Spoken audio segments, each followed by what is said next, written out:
జోగులాంబ గద్వాల జిల్లాలో 7 ఏళ్ల బాలుడి అదృశ్యం కలకలం రేపుతుంది. ఇటిక్యాల మండలంలోని మునుగాల గ్రామానికి చెందిన నజీర్ సమీరా దంపతుల పెద్ద కుమారుడు రఫీ గ్రామంలోని ప్రాథమిక పాఠశాలలో 2వ తరగతి చదువుతున్నాడు. అయితే పాఠశాలకు వెళ్లి వచ్చిన రఫీ ఉన్నట్లుండి అదృశ్యమయ్యాడు. కూలి పనులకు వెళ్లి వచ్చిన తల్లిదండ్రులు రాత్రి అయిన బాబు ఇంటికి రాకపోయేసరికి ఆందోళనకు గురయ్యారు.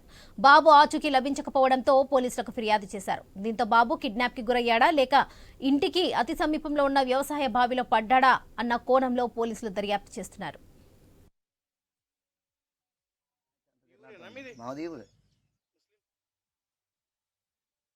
5 గంటల నుంచి కనిపిస్తలేడు వాడు. 5 గంటల నుంచి అందరు చూసినారంట. ఇక్కడ మేము కూలి పోయి 7 గంటలకు వచ్చినాను సార్. నేను 7 గంటల నుంచి ఎత్తుకుతుంటే కనిపిస్తలేడు. ఇంకా లాస్ట్కి కంప్లీట్ ఇచ్చి వచ్చినాం. ఎతికి ఊర్లో కూడా అంతా మైక్ పెట్టి సాటిచ్చినాం. ఇంకా కనిపిస్తలేడు వాడు. నా కొడుకు పేరు రఫీ, పెద్ద పిల్లగాడు వాడు. 7 సంవత్సరాలు ఉంటుంది దానికి.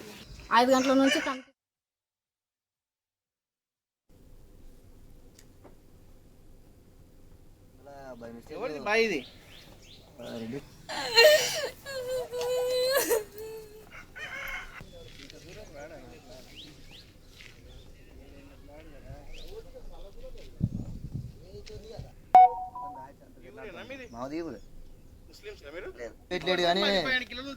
లోపల మొత్తం.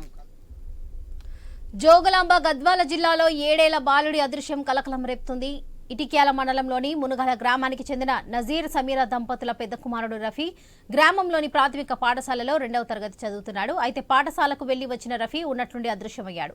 కూలి పనులకు వెళ్లి వచ్చిన తల్లిదండ్రులు రాత్రి అయినా బాబు ఇంటికి రాకపోయేసరికి ఆందోళనకు గురయ్యారు. బాబు ఆచూకీ లభించకపోవడంతో పోలీసులకు ఫిర్యాదు చేశారు. దీంతో బాబు కిడ్నాప్ కి గురయ్యాడా లేక ఇంటికి అతి సమీపంలో ఉన్న వ్యవసాయ బావిలో పడ్డాడా అన్న కోణంలో పోలీసులు దర్యాప్తు చేపట్టారు. ఇదే దేశానికి సంబంధించి మరిన్ని అప్డేట్స్ మా ప్రతినిధి లహరి అందిస్తారు. లహరి, చెప్పండి. ఇటుకల గ్రామం మండలం మునిగాల గ్రామానికి చెందినటువంటి నజీర్ సమీరా దంపతుల పెద్ద కుమారుడు రవి 2వ తరగతి చదువుతున్నాడు. 7 ఏళ్ల బాలుడు. గ్రామంలోని గవర్నమెంట్ స్కూల్లో చదువుతున్నటువంటి విద్యార్థి స్కూల్కి వెళ్ళొచ్చిన తర్వాత ఉన్నట్టుండి కనిపించట్లేదు, అదృష్టమయ్యాడని చెప్పేసి కూడా తల్లిదండ్రులు చెప్తున్నటువంటి పరిస్థితి. అంటే స్కూల్కి వెళ్ళొచ్చిన తర్వాత ఆడుకోవడానికి వెళ్ళాడని చెప్పేసి ఇద్దరు తల్లిదండ్రులు కూడా స్కూల్కి వెళ్ళొచ్చిన తర్వాత విశ్రాంతి తీసుకోవడం జరిగింది. ఇంతకు రాత్రి అయినా కూడా బాబు ఇంటికి రాకపోయేసరికి కూడా ఒక్కసారిగా భయాందోళనకు గురయ్యి ఆందోళనకు గురయ్యి చుట్టుపక్కల మొత్తం కూడా వెతకడం జరిగింది. స్థానికులను కూడా అడగడం జరిగింది, బాబు ఎక్కడున్నాడు, ఎవరైనా ఆడుకుంటున్నాడా, ఇక్కడికి వెళ్ళారు అని చెప్పి. సో అందరూ వెతకగా ఎక్కడికి దొరకకపోవడంతో అక్కడికి పోలీస్ స్టేషన్కి వెళ్ళి కేసు పెట్టడం జరిగింది. మా బాబు తప్పిపోయాడని చెప్పేసి కూడా పోలీసులకు